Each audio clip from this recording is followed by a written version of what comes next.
I'm just going to start with a bang. The INFJ isn't the easy one to get. In a time when all you hear is the words simp or pick Misha all around social media, yeah, the INFJ doesn't fall into that category, okay?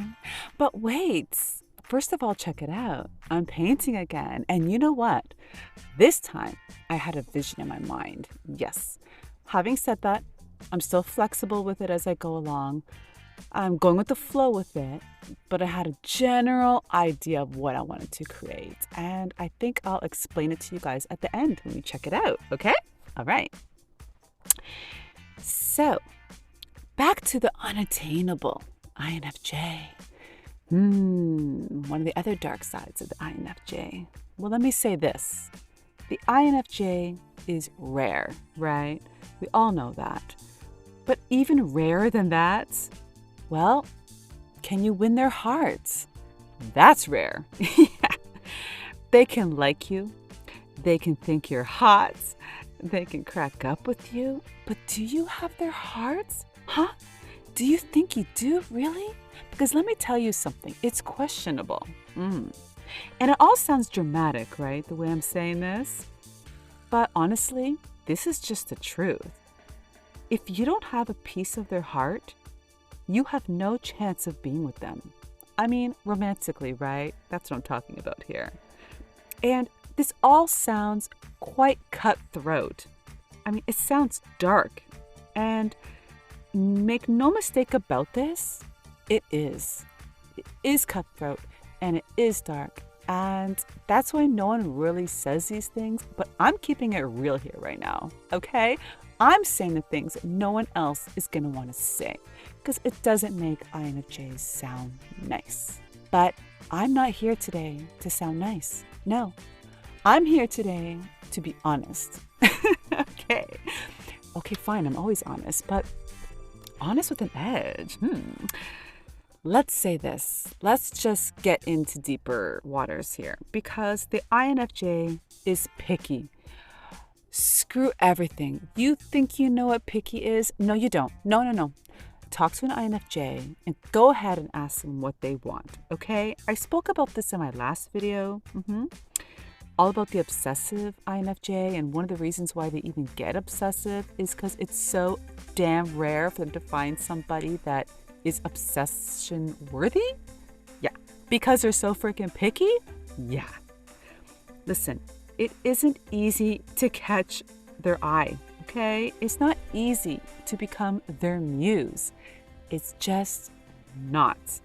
There's a long checklist to go through and a few key boxes that if they can't be checked, just forget about it. Let go, okay? So, do you want to hear about some of these boxes? I'll give you a few, right?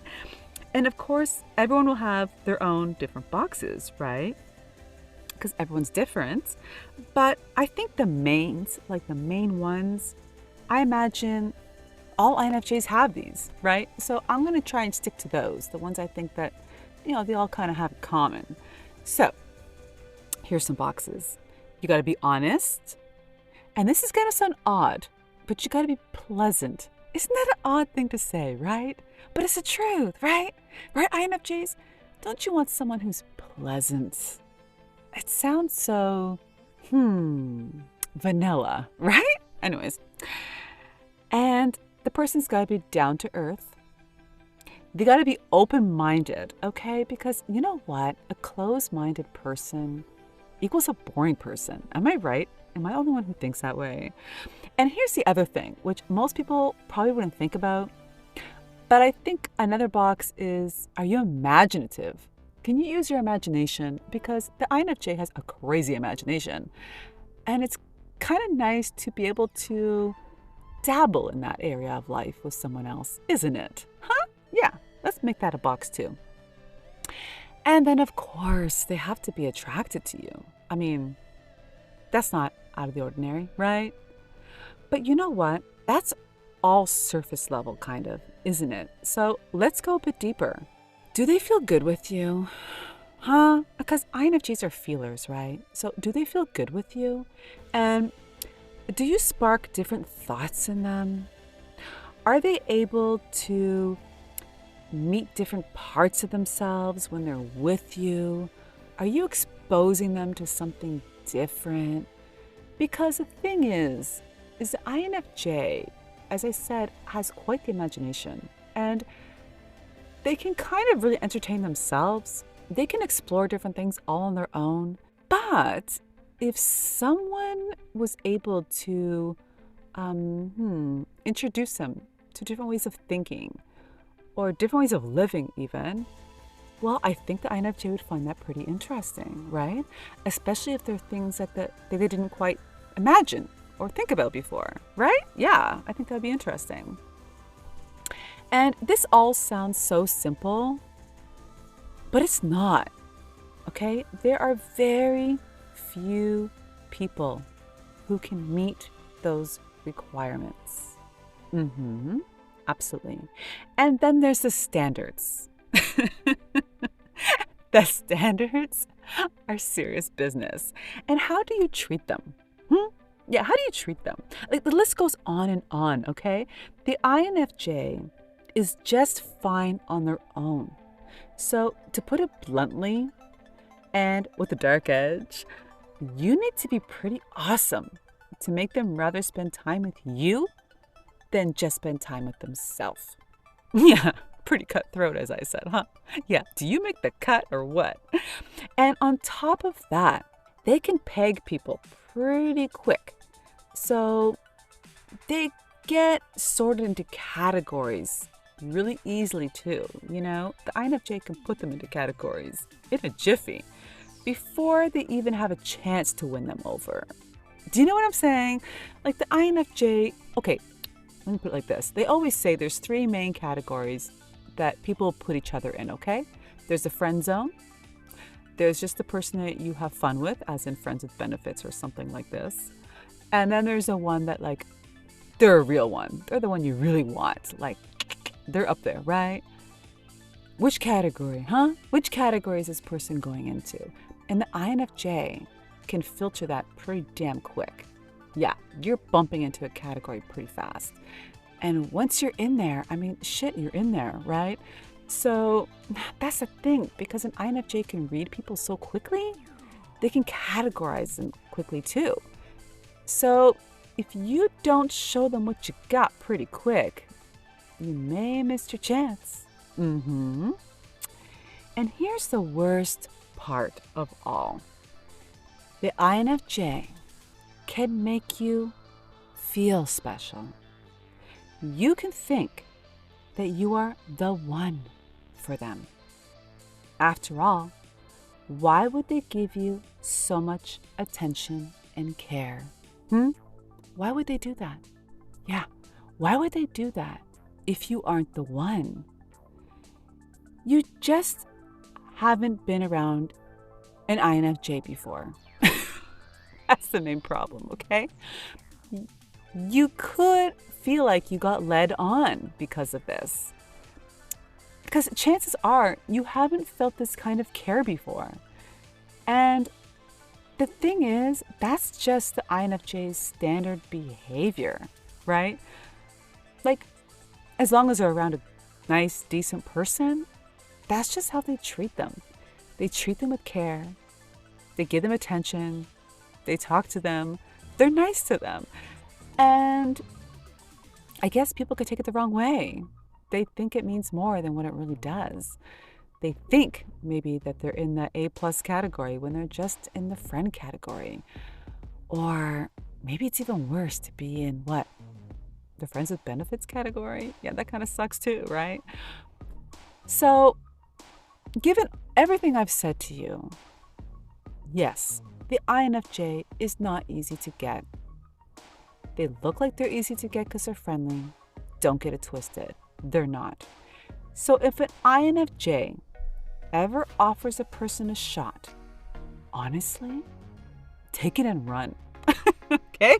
Start the car, because that's no easy feat, and it's not common, And I don't know when the hell you're going to get that chance again, okay? And another thing, they're also unattainable because they don't play games. They can flirt, but they know if someone else has weight behind them. You know, they know that if the other person's flirting has weight behind it. And they can be caring, and at the same time, they can also feel if the other person is caring, right? If they truly care for them. That's the other thing. They can read people so well, right? Like breadcrumbing, for example, good luck with that. Friends with benefits, where, you know, one person secretly wants more, again, good luck with that, because they can read into all these situations really easily. And generally speaking, they don't gamble with their heart, okay? Unless they haven't counted you out, or, I don't know, they're expanding a part of themselves, or they're taking the relationship as a chance to discover a part of themselves. But you know what? No, they don't gamble with their heart, and they're going to play it safe. If you're not safe, you're out, okay? And here's the bottom line. People fall for the INFJ, but who will the INFJ fall for? And can they be caught? Like, can they really be attained? Because you know what? I think people fall for the INFJ so easily because, again, they have those paradoxes in them and they have so many sides to them. So they're able to appeal to a lot of different people. For example, they're sweet, but they also have confidence. They're serious, but they're also kind of flirty, right? They're solid, but they're also unpredictable. And then there's the mystery and the intrigue and the imagination. You know, they just have a lot of different facets to them, right? So, I mean, a lot of people are bound to be attracted to just at least a couple of those things, right? But again, no, they're not easy. No, they're not easy to sink your teeth into. And it can be dark. It can, because they can just break hearts and, you know, yeah, just leave a trail of sad people behind them, I guess. So, yeah, it can come off as dark. But I promise you, the INFJ doesn't mean to do that. They don't even know they're doing it. They're just going about life. And, yeah, they don't like hurting people. So just forgive them if they do that to you. It's not on purpose, but it's still there. Okay, so let me explain to you this painting I did, okay? My vision, okay, you see the blue in the middle? That's actually a person, specifically a woman. Actually, specifically me. Yeah. And the red is my all the passion coming off of me, okay? And then the yellow is like the lightness, right? And then all the white around me is all the space. Can you get to me? I don't know, because there's so much space around me. And I'm kind of almost protected by my yellow light energy, right? And, you know, by all my passion. It kind of keeps people out. Maybe it keeps the right people in, but it also keeps people out. And there you go. Yeah. So if you want this painting, let me know, okay? And I'll keep it for you. And you can have it. It's a little bigger than the other ones, actually, I've done in the past, but it's too huge. And that's that. Okay, I'll see you guys in the next video. Take it easy.